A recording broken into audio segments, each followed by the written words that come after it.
Bapak Ibu, kalau kita mendengarkan firman Tuhan mungkin banyak ayat-ayat yang akan diulang dan penjelasan-penjelasan yang akan diulang-ulang terus tetapi saya berharap Bapak Ibu tidak bosan karena ini akan membekali kita di dalam kehidupan kita sehari-hari.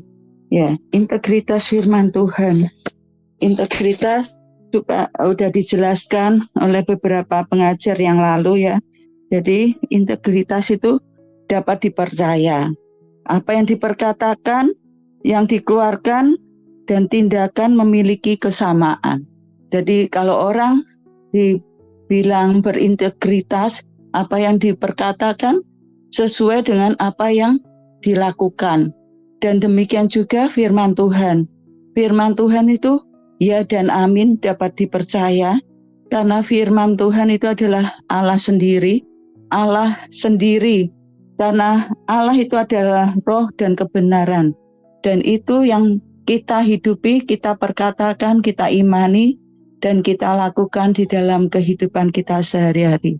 Di dalam, kalau kita bicara tentang integritas firman Allah, Markus 4 ini adalah perumpamaan yang bagus tentang integritas ini. Di dalam Markus itu ada pasal yang jelas menggambarkan integritas ini. Di dalamnya ada kuasa, ada karakter, dan iman. Dan ini juga dicatat di dalam Matius 13, Lukas 8. Di dalam Markus 4 ayat 26 dikatakan, beginilah kerajaan Allah itu seumpama orang yang menaburkan benih di tanah. Jadi tentang perumpamaan penabur. Yang dimaksudkan benih di sini sudah dijelaskan oleh Pak Imam kemarin ya. Yaitu benih ini adalah firman Allah, tanah adalah hati kita, dan penabur adalah Allah sendiri. Jadi hati kita ini diciptakan untuk firman Allah. Jadi benih ini ditabur di tanah. Tanah ini adalah hati kita. Jadi hati kita ini diciptakan untuk firman Allah. Firman Allah ditentukan untuk ditempatkan di hati kita. Caranya bagaimana? Yaitu dengan mengambil firman itu, menjadikan sebagai benih dan menanamnya dalam hati kita.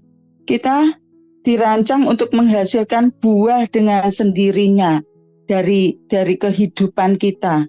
Dan itu akan terjadi secara otomatis dalam hidup kita. Kalau kita merenungkan firman, petani akan menerima buahnya kalau dia menanam. Dia kalau tidak pernah menabur benih, petani tidak akan menerima, tidak akan menghasilkan buahnya. Ayat ini juga mengatakan mula-mula tangkainya, lalu bulirnya, kemudian bulir-bulir yang penuh isi dalam bulir itu. Jadi ini menggambarkan bahwa ada tahap-tahap atau langkah-langkah untuk bertumbuh dan menjadi matang, untuk menerima dari Allah. Seorang petani atau siapapun yang menanam pohon atau tanaman, yang harus dia lakukan apa? Dia akan memulai menanam, memulai menaburkan benih. Dan dia berharap, merawat, ini berharap bahwa itu akan tanaman benih itu akan bertumbuh. Dan di dalam pengharapan itu ada iman. Baru nanti hasilnya muncul. Selalu ada tahap-tahap untuk mencapai hasil atau kemenangan. Demikian juga di dalam kehidupan kita. Dikatakan dalam kerajaan itu diumpamakan seperti benih. Firman itu harus ditanam di dalam hati kita dahulu, lalu akan bertumbuh secara bertahap. Dan firman itu akan melepaskan kehidupan dari Allah ke dalam kehidupan kita. Di dalam Markus 4 ayat 35 sampai 41, perikop tentang angin ribut. Waktu itu Tuhan, murid-muridnya menjadi kesal kepada Tuhan dan berkata, Guru, engkau tidak peduli kalau kita binasa. Ada angin ribut ya. Dan Tuhan Yesus waktu itu tidur. Dan muridnya ketakutan.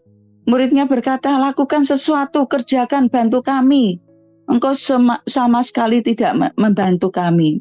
Murid-muridnya berteriak kepada Tuhan.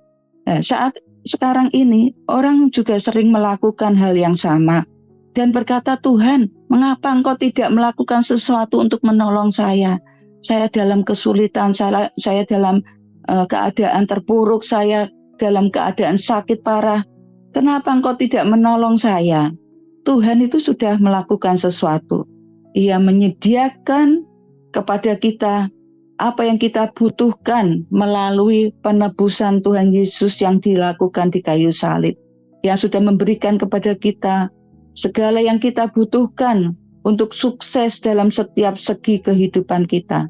Tuhan sudah menyediakannya dalam bentuk benih, yaitu firman Allah, Alkitab yang kita punyai sekarang ini. Ia sudah menyampaikan, memberikan firman-Nya, dan memberikan kita semua benih ini.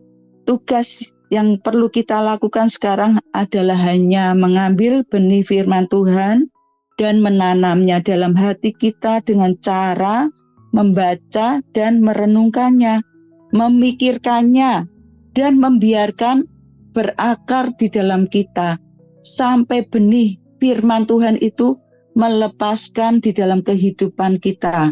Kita perlu percaya firman Allah itu ya dan amin. Karena itu adalah perkataan dari Sang Pencipta alam semesta. Perkataan dari Sang Pencipta alam semesta. Allah menjadikan bumi dan segala isinya dengan berfirman. Berfirmanlah Tuhan, maka semuanya jadi. Nah, itu yang kita miliki. Alkitab itu perkataan dari Sang Pencipta Allah alam semesta. Dan kita perlu mempercayai itu. Kita dapat mempercayai dan berpegang pada perkataan Alkitab.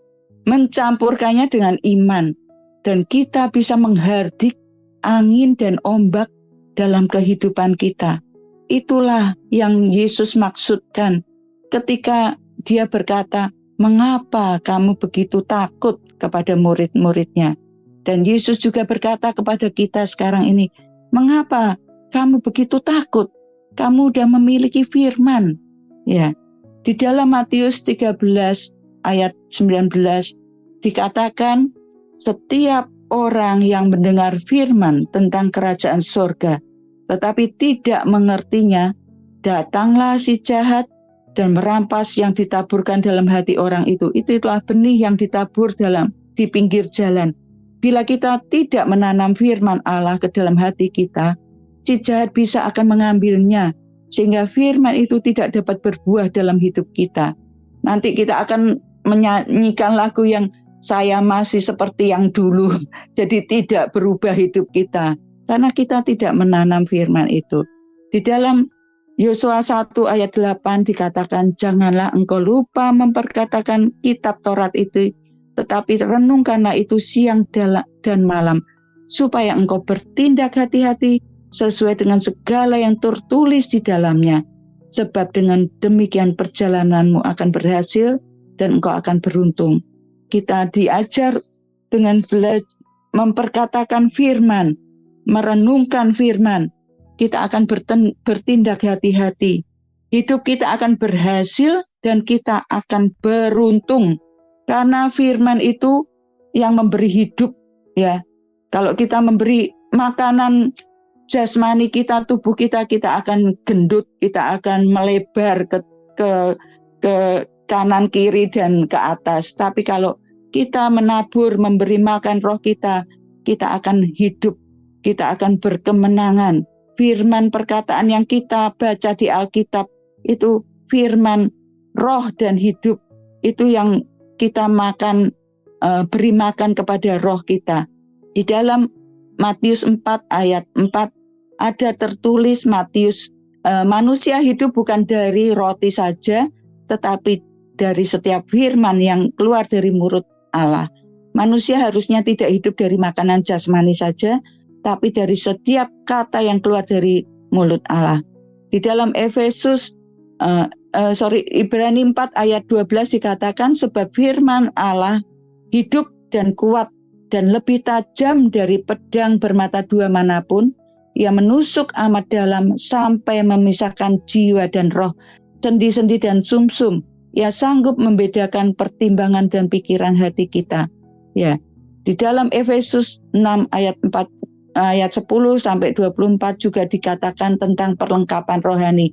Jadi kita disuruh mengenakan perlengkapan senjata Allah supaya kita dapat melawan tipu daya muslihat iblis.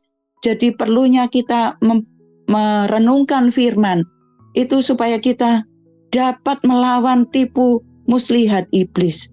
Dan di dalam firman itu seperti pedang, ya, pedang. Kalau kita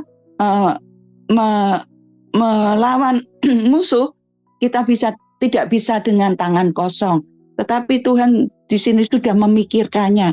Tuhan sudah membekali kita dengan senjata. Senjatanya apa? Ya firman itu bagai pedang bisa mematikan, menghancurkan musuh. Ya, waktu Tuhan Yesus dicobai di padang gurun, Tuhan Yesus juga menggunakan firman.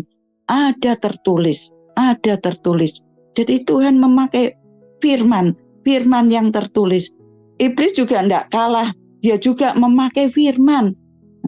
Iblis juga dia mempercayai firman. Dan sebagai anak-anak Tuhan, kita juga harus memperkatakan. Kata firman itu harus diperkatakan. Tidak bisa dengan dalam hati saja. Direnungkan itu seperti orang yang membuat rumah, merancang nanti ruangannya, rumah ini seperti apa, nanti aku akan isi ini, atau seperti seorang desainer baju, dia merancang nanti modelnya seperti apa. Demikian juga firman itu kita renungkan, bayangkan, ya, dan itu akan membuat kita begitu, wow, Tuhan begitu luar biasa, ya. Dan firman itu hidup di dalam kita. Kita akan memiliki kemenangan karena Tuhan sudah tahu apa yang kita butuhkan. Seperti firman itu seperti cermin. Kita bisa melihat wajah kita dengan cermin rohani di dalam Alkitab itu. Kita udah seperti di cermin itu. Apa belum? Apa yang Tuhan inginkan di dalam kehidupan kita? Integritas. Jadi apa yang kita pikirkan, perkatakan, sama tindakan itu sinkron, sesuai. Dan itu yang Tuhan inginkan dari anak-anaknya. Ya, itu sekian dari sharing saya untuk pagi hari ini tentang integritas firman. Dan itu nanti akan dilanjutkan minggu-minggu ini.